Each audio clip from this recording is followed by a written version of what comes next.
let's talk weight fluctuations. It's very important that you understand two things. Number one, weight fluctuations are going to take place. There's no way around it. Acknowledge it, accept it. They are going to take place. Number two, I want you to understand why and how a weight fluctuation takes place so that when it does take place, you don't give up. In this video, I'm going to break down some of the biggest reasons as to why a weight fluctuation can take place. The first cause for weight fluctuations that I want to discuss, carbs. For every 1 gram of carbs that you consume, your body can store up to 3 to 4 grams of water. So picture this. You go out, you have half a pizza, 1 or 2 beers, or 1 or 2 glasses of wine.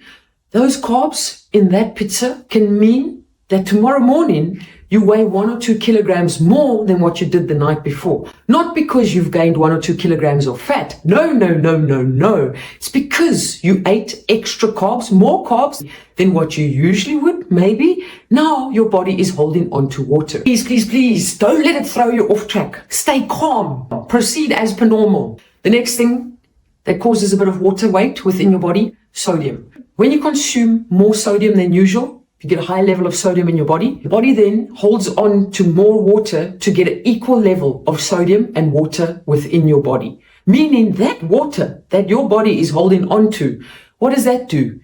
Water carries weight. When you get on the scale the next morning after consuming extra sodium, boom, that water is going to reflect on the scale. Now, when you couple these two together, because that's usually what happens when you eat extra carbohydrates, usually comes in the form of processed food, such as the pizza, maybe such as takeaways. What do those have? Those have extra sodium. So now you couple extra carbohydrates in the body and extra sodium in the body.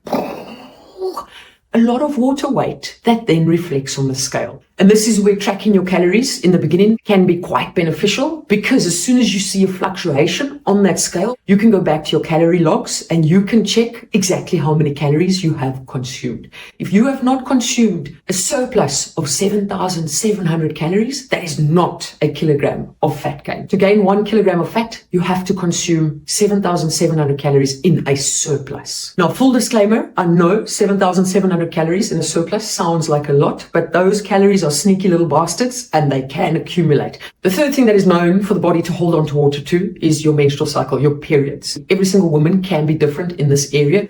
A lot of the times it comes at ovulation bloat, or it comes at the start of your menstrual cycle. So the biggest piece of advice that I can give you here is to track your menstrual cycle and track your weight on a daily basis so that you can have all the data over a month and you can then pick up a trend in any fluctuations that do take place. So you would then be able to see over ovulation, last month my weight increased.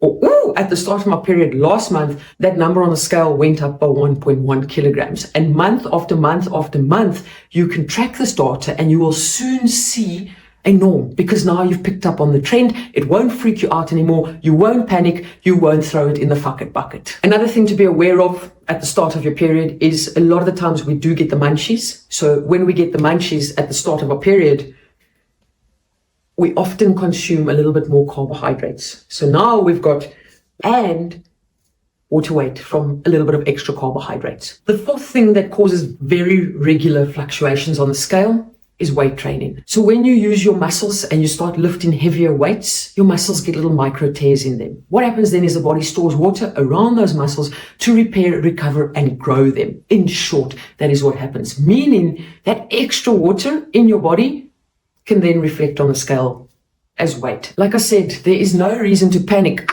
I give up. No, water carries weight. It weighs something. So imagine your body's holding on to extra water. You get onto the scale and you haven't taken a shit yet. Undigested food in the body. My goodness, who knows what can happen on that scale? Exactly. This is going to be your key. Daily data. Daily data in the form of tracking your calories on a daily basis. Daily data in the form of tracking your weight on a daily basis. Now, I know a lot of you had a mini panic attack right there. But here's the thing. Imagine if you only weigh once every week or once every 2 weeks. There's so much missing data. You might have an exceptionally great week food-wise, exercise-wise, sleep-wise. And then you weigh yourself after that week. There might be a fluctuation due to whatever I just mentioned, and immediately you think you've done something wrong. If you've got daily data, you would have been able to see a shift during that week, and then boom, maybe a fluctuation, and you would have been able to identify where that fluctuation came from because you've been tracking daily data.